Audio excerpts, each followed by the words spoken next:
इसलिए आप सब लोग का बहुत बहुत धन्यवाद, और साथ में आप लोगों के माँ बाप को भी जो आपको इतना संस्कार सिखा के भेजे आप लोग। कहीं ना कहीं आप लोग के पहले टीचर जो होते हैं वो आपकी माँ होती है, वही आपको सबसे पहले ज्ञान देती है, वहीं से आपको। और याद रखिएगा आप यहाँ आए हैं तो आपकी माँ आपका रास्ता देख रही है कि आपके बच्चे, उनके बेटी, उनका बेटा सफल होके आएगा। यहाँ से अगर आप असफल होके जॉब लेंगे तो आप अपनी माँ की नजरों में गिर जाएंगे।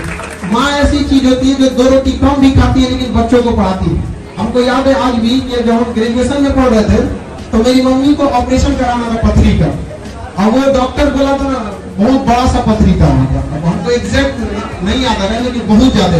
मम्मी कही ना कि पहले ऑपरेशन बाद में होते रहेगा, पहले तुम पढ़ाई कर लो, और हमको मतलब अपने ऑपरेशन का पैसा रख के पढ़ने के लिए दी थी यहाँ पर। तो हम बहुत टेंशन में थे। क्लास 9th में एक समय ऐसा आया था ना कि मतलब डिप्रेशन, एक 9th के लड़का को डिप्रेशन पता भी नहीं रहता, बट मेरे दादाजी जो थे वो टीचर थे।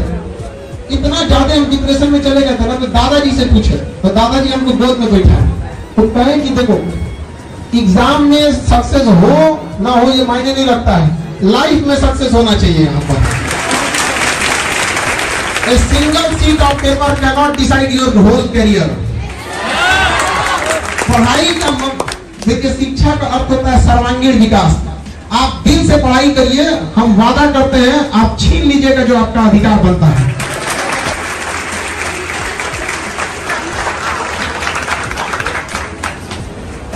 इसके बाद हमारे डीआईजी सर को सम्मानित करेंगे। हमारे डीआईजी परवेज अख्तर सर के लिए जोरदार ताली। एक बार परवेज अख्तर सर के लिए जोरदार ताली।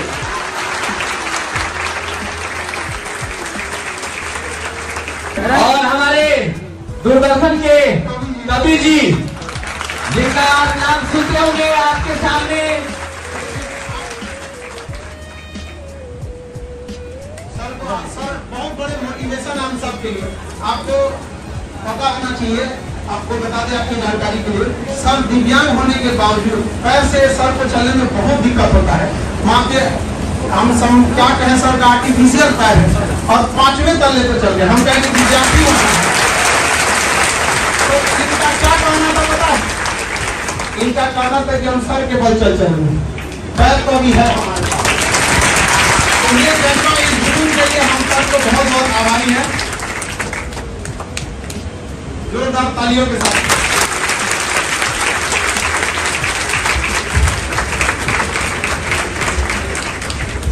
अब हम राजकुमार सर का स्वागत करेंगे। डायरेक्टर सर है दूरदर्शन के। आज के समय में भी जो अपनी गरिमा बना के रखा है जो चैनल, उसका हम बहुत बहुत आभारी हैं कि इस दौर में भी इन्होंने अपनी गरिमा को बना के रखा है। वरना इस टीआरपी के दौर में लोग क्या कहना कर दिए जिसका कोई हद नहीं। आप पढ़े लिखे लोग हैं, टीवी तो देखते होंगे यहाँ पर। तो बहुत बहुत आपका धन्यवाद, आप यहाँ आए।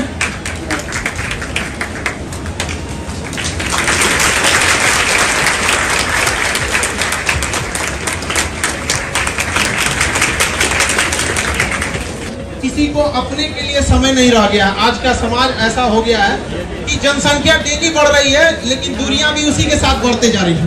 एक वक्त था जब कई पड़ोसी साथ रहते थे और आज एक ही घर में कई पड़ोसी हो गए हैं।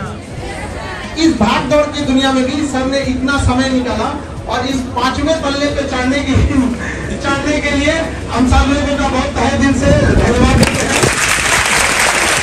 आप लोगों के लिए ध्यान दिए और हम एक एक करके सर आप लोगों को अपने अनुभव के आधार पर आप लोगों को किस तरह से सफल होना है और आपको बातों को बताएंगे।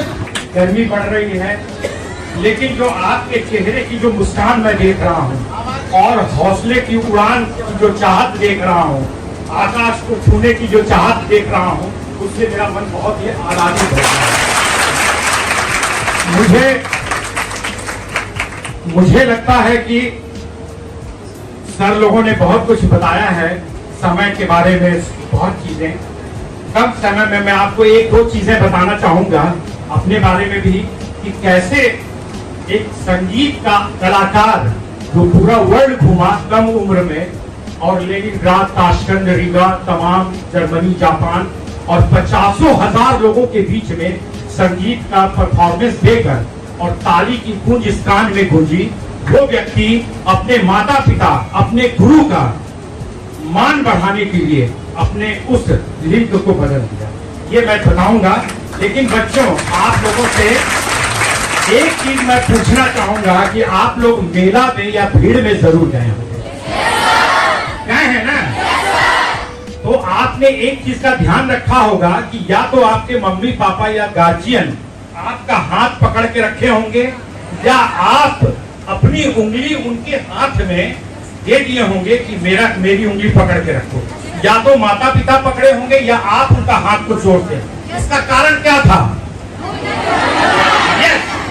आप कहीं उस भीड़ में गुम न हो जाएं, खो न जाएं, इसलिए गुरु माता पिता आपका हाथ जोर से पकड़ा है। इसलिए मैं खान साहब को मैं बहुत ही तहे दिल से इनका मैं शुक्रिया अदा करूंगा कि ये एक ऐसे माता पिता से भी बढ़ के गुरु हैं जो अपने बच्चों का हाथ जोर से पकड़े हुए हैं कि वो भीड़ में खो न जाए। तो ऐसे गुरु को चालू करता हूं और जोरदार तालियां बजाइए।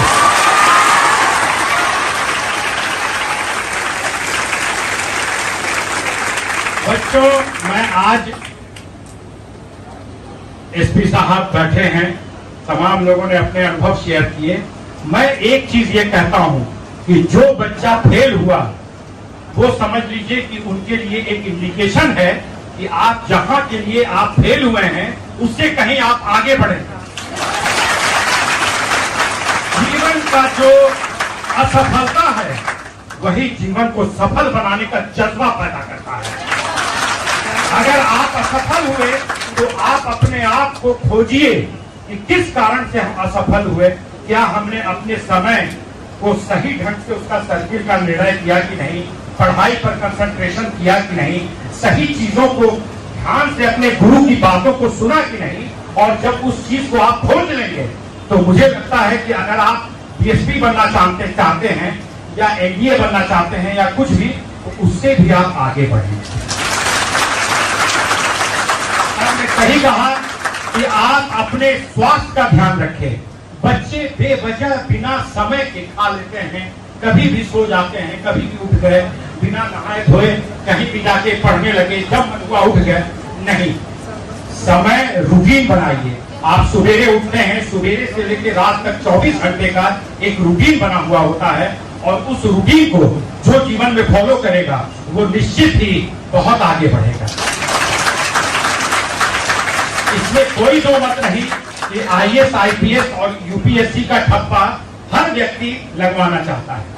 इसमें कोई दो मत नहीं, मैं मानता हूं इसको, क्योंकि हर आदमी चाहता है उसके माता पिता किसी पद पर हो, वो चाहते हैं कि मेरा बच्चा यूपीएससी का अगर ठप्पा लग जाता, आईएएस आईपीएस बन जाता, तो मेरा जीवन 7 पीढ़ी तर जाता।